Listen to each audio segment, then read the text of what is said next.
Welcome to this new format of our videos, and today I'm going to show you how to mount a Swarovski Z6i 2.5 to 15 by 56 SR with the Swarovski rail on Sako S20 rifle. So some time ago we got an email from our customer who would like to know which mount is better suited for this, either Innomount or Dentler.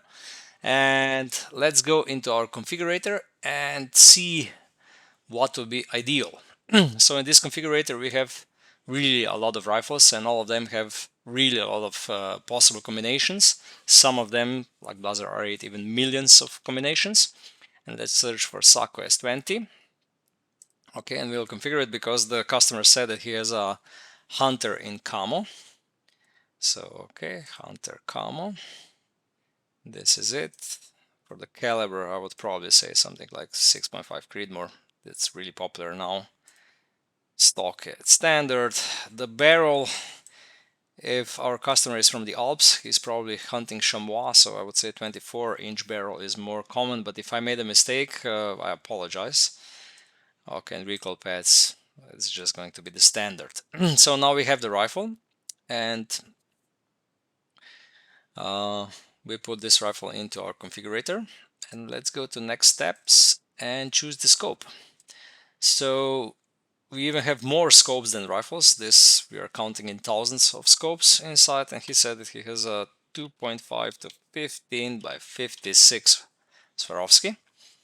So okay, this one with an SR rail and let's say a BDC turret. I think that a scope like this deserves a BDT turret. So now when it says loading, it means it's already calculating all the possible mounting solutions and all the possible collisions and gaps and so on. So this means that yeah. So this means that now in the next step, when we're going to choose the mounting solution, it already offers us only direct mounts because Picatinny rail is already in the rifle, and it offers us only the mounts that fit. So Wolfgang said that he would like to see Innomount. So with Innomount Kudi, it looks really, really nice. Really low and slick.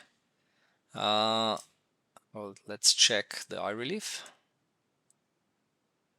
So yeah, a little bit on the low side, because usually most of the gunsmiths say that from the tip of the stock to the lens it should be around 30 centimeters. We are 1 centimeter under this, so let's move the mount a little bit further. Let's go for like this, and then it should be almost perfect. Yeah, we can move the scope a little bit backwards for a couple of millimeters. Okay, and now I would say it's probably I apologize. I was trying to, yeah, a little bit further like this. So okay, we are around 30 millimeters. I would say, from what I'm able to see here, that even a clip-on can be mounted really easily in this combination. So let's try. Okay, let's say a Nighthawk, and let's see if we put the clip-on with an adapter, how it looks. Yeah, without a problem. So we can see that there is enough space. We also measured it before. It was around 4 millimeters. Yeah, 4.2 millimeters. So we can even simulate this placement. I will show it later. So I would say this is the ideal composition, even though the customer asked also for Dentler. At the moment, unfortunately, Dentler mounts are not in our system yet, because we have to get in hundreds of thousands of products. But I would say that how slick and how low this mounting is with an Innomount, I would just stick with an Innomount, honestly speaking, because Dentler is going to be definitely higher. It is true, however, that Dentler is really reliable and repeatable, even though Innomounts are also, but I would say Dentler has a little bit of an edge. What we can also try is, let's see how it would look with an Innomount 0.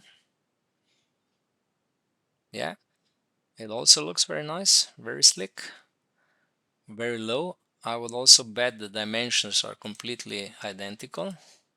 Yeah, 0.1 millimeter difference, so almost identical. but some people will not like the levers here because the Innomount Zero mount is made in a way that the clamping force is always the same also on different Picatinny rails. That means that even if you have multiple rifles, you're able to swap the scope between them, and you get the zero all the time. You just need to apply the proper settings on the turrets.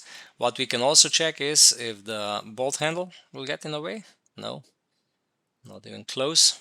So I would say this is the ideal version, even though, honestly speaking, I would stick with the CUDI version of Innomount. It's slicker, it's nicer, and it looks really nice. So, okay, I think you saw everything here. I will share a link of this assembly.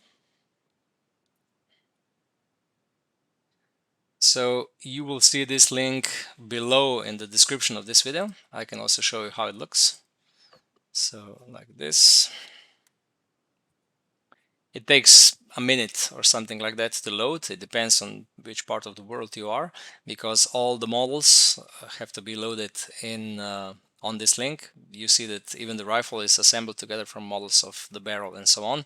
And here you can see everything, how it's basically assembled together. You can also animate, let's say, a cheek rest. You can animate the receiver to see if you have any collisions anywhere. If you have a collision, the system will calculate how big the collision is, so how many millimeters is different objects collide, and you can also animate the placement of the clip-on. So thank you for watching. If you have any similar mounting problem, please send us an email or use the comments below on this video, and I will try to assemble everything together and help you choose the right mount. So thank you.